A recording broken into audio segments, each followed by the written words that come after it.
Welcome. On this video, we're going to take a look at some application for exponential functions. So let's get started.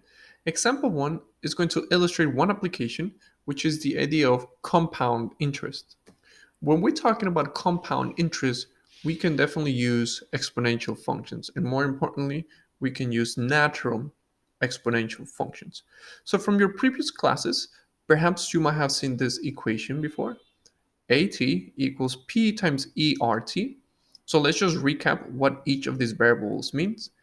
AT is the idea of a final amount, because whenever we talk about compound interest, the idea of it is that we place down an initial amount, and then over time, that amount is going to change. Sometimes it increases, sometimes it decreases. But so that's the final amount after that time period. We're going to represent it by AT. P, which we see it here, is what we call the principal, which is the initial amount. R is the rate that can either increase or decrease.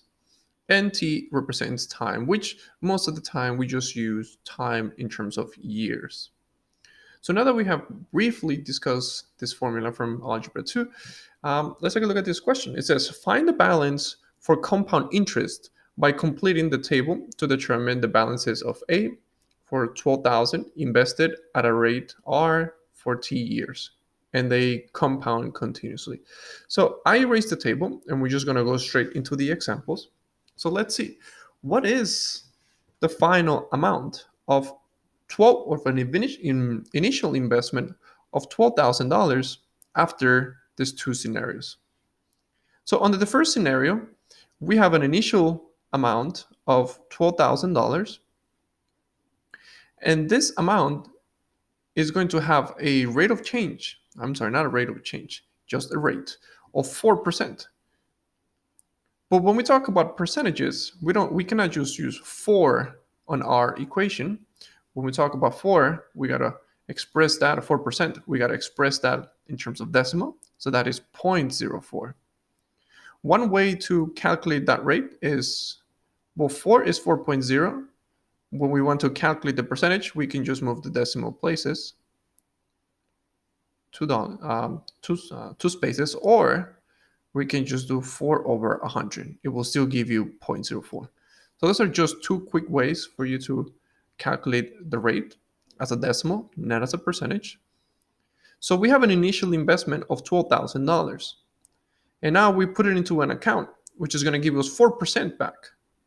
And we want to see what is the final amount after 10 years. So if we take a look at our formula here, so we have A of t, P, E, R, T. We want to find out what is the final amount. So we don't know what AT stands for, but we know that P has a value of $12,000 with a rate of 4%. So we're going to put 0.04. Let me just make that 4 look a little bit better. 0.04 times T, which we're looking at 10 years. And now that we have this expression, this is an expression that we can definitely use our graphing calculator to find the value. So let's pull our graphing calculator and let's place down 12,000. Oops. So let's place down 12,000. Now to find the Euler number, you're going to press second ln, because I don't know if it's too clear, but E of x is right here in yellow. So by pressing second, now we're going into the second menu, which is E of x in this case. ln, notice that now we have E to the exponent. And now under the exponent, I'm going to put a parenthesis 0.4. And I'm going to open another parenthesis to indicate that I'm multiplied by 10. And we need to close this parenthesis. So this parenthesis goes for this parenthesis. You always want to go in pairs. So here we have a pair. This parenthesis is going to go with this parenthesis, and the initial is going to go to here. And now notice that what we're saying here is that if you place down $12,000 into an account where it compounds continuously at a rate of 4%, after 10 years, you're going to have a total of, $17,901 with 89 cents. And we expect it to grow because we have a positive rate of change. Under example B, let's just do that real quick as well. The principal, it is still the same, $12,000. But I know that the rate is 3.5%, which if we move it two decimal places, so that's 1, that's 2, we're going to have 0.035, and we have a time frame of still 10 years. So let's find out.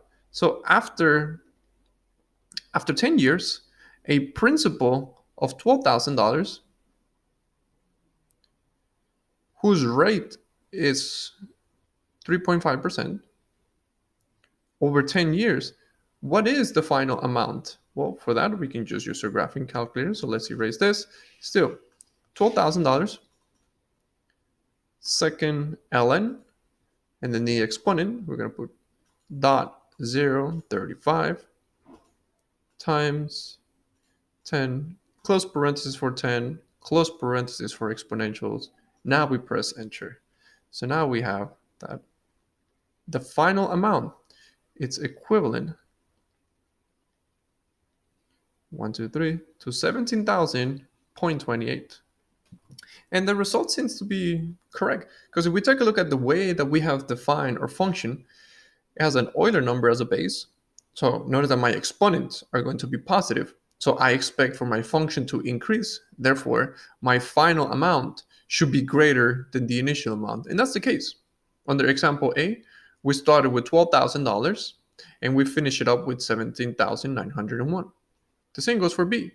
We started with $12,000 and then after 10 years, we end up with 17,028.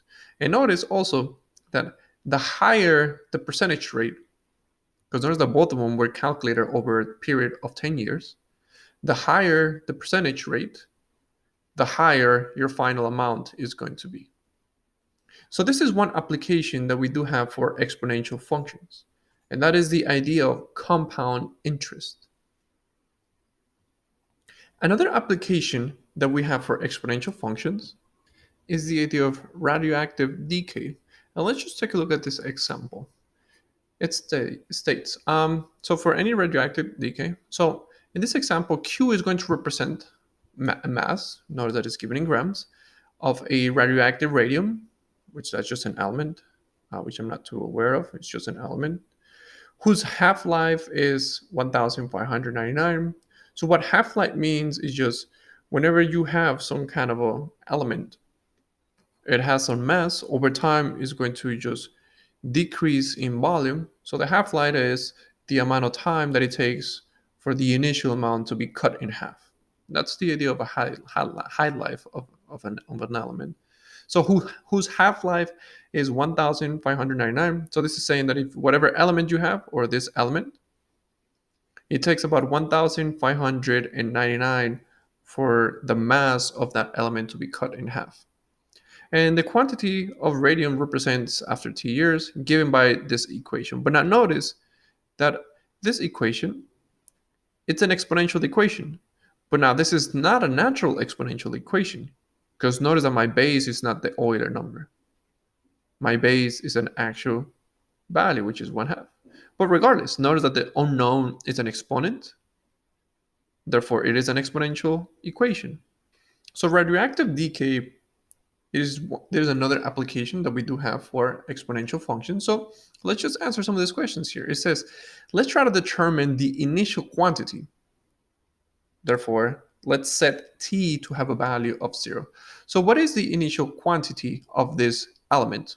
Well, to calculate the initial, all we got to do is just plug in 0 for T. Now let's simplify this. So now we have that Q equals 25 or 1/2. And now 0 divided by a big number is still 0. And now notice that any value raised to the 0 exponent, it is always 1. So now this becomes Q equals 25 times 1, which is just 25. So what this is saying is that the initial amount was just 25 grams.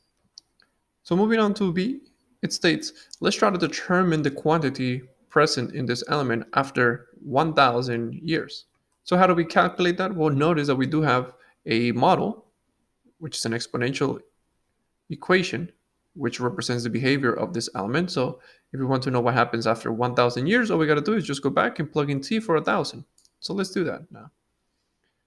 So q equals 25, 1 half. Now we're going to have 1,000 over 1599.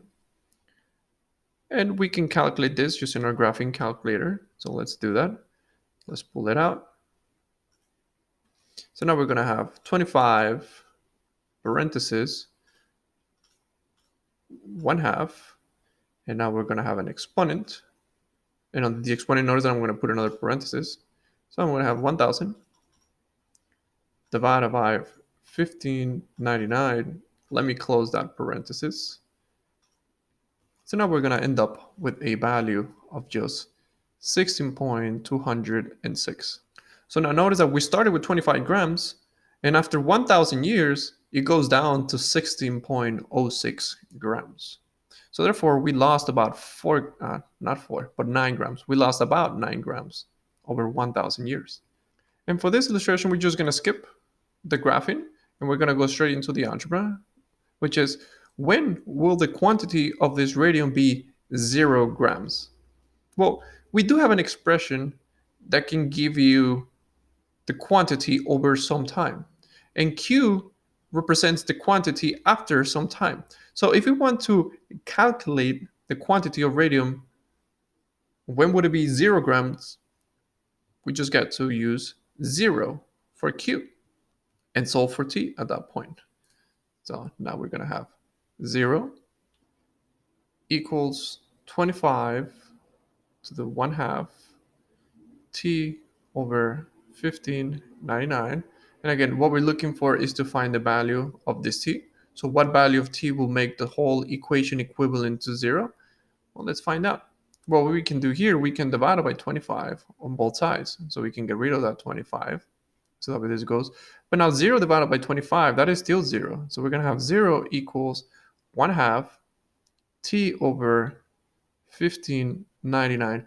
And now we can stop right here, because there should be one thing that we should understand. What we're saying here is that there should be a value of T, which is on the exponent, that if we raise the 1 half to that exponent, it is equivalent to 0. So when will that happen? Well, notice that the base of this exponential, it's less than 1. So we should expect this to be an exponential decay. So we should expect to have some kind of a graph. And again, this is going to be a very bad sketch. But we should expect to have some kind of a graph that just decreases in value. So we can based on our previous conversation, we should observe that we had a horizontal asymptote.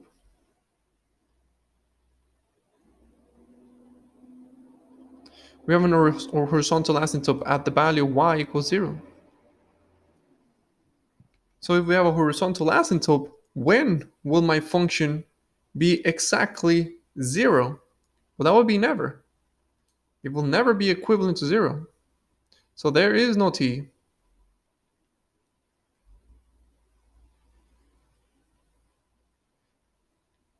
That will make the equation true. And what I mean by the equation true is this. There is no value of t that we can plug in here that will make the whole expression be equivalent to 0. So therefore, we will never reach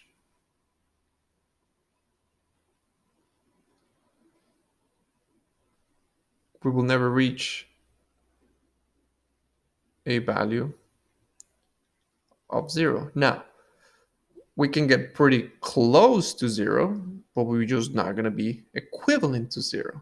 So that's a distinction between them two. So one of the applications that we have was when we talk about compound interest. The second way that we can use exponential equations is when we talk about radioactive decay. And the last example that we do have where we can use exponential equations is when we talk about population growth or population decay.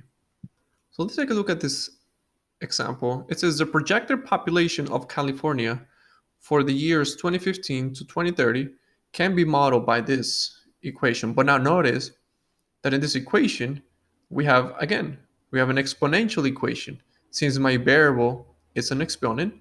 But more importantly, we have a natural exponential since the base is of an Euler number. And more importantly, notice that since we do have an exponential equation whose base is e, and my exponent is of a positive sign, we're going to have an exponential growth. So therefore, we should be modeling population growth, which makes sense. I know that this equation should increase over time, so therefore, it might be a good model to calculate the growth of a population. Now, what do we know about this equation? We know that P is the population, T is the time in years, and it's saying here that T equals 15 corresponds to 2015. So now what we want to do in this example, first we want to use a graphing utility to graph the function for the years 2015 to 2030. So let's just graph the exponential function. So for that, let's go to decimals. So here we have our decimals. Notice that this is just going to be an exponential increase, an exponential growth, which seems to be about right. So that takes care of A. Here we have our graph for the population. So now it says let's use the table of features for the graphing utility to create a table of values. We're just going to skip that for a second because I really want to put some emphasis on example C. Example C, it states, according to the model, in what year will the population of California exceed 50 million? So how can we answer that? Well, I know that this model of a exponential growth represents the population of California. But more importantly, notice that the inputs are T and the outputs is P. Therefore, if I were to graph this function, my x-axis will be in terms of time and my y-axis will be in terms of population. So if we want to know in what year will the population of California exceed 50 million, all we gotta do, we can just go to our graph and see at what value of t is my p 50 or greater. So remember that the x-axis is for t and the y-axis is for p. So let's see, where is 50? So 50 seems to be about here. And notice that when my y is 50, it's going to be I guess a little bit off. Let's just say here. Well, it says exit, so let's just go a little bit farther from 50. So that's about right. So notice that my population exceeds the value of 50 when my x it's about 37.8. So therefore, when the t value was about 37.8, and again, let's just show that again. So when my t value was approximately 37.8, 37.9, notice that my y value, it is beyond 50. So what is the year when that's going to happen? Well, in that case, it's going to be, so let's just label that. So we know we start in 2015, and I know that if I increase 37.8, that's going to give me the population to be beyond 50 million. So we calculate this real quick. This is going to give me a value of 2112.8, which we can say that occurs 0.13. So that the population will exceed 50 million at 2113, or at the year 2113. And again, the goal for this lesson was for you to see where can we use exponential functions. And most of the time, we're going to use exponential functions to represent compound interest, to model radioactive decay, and to model the growth or the decay of some population at some place. And with this, it concludes our lesson for application of exponential functions.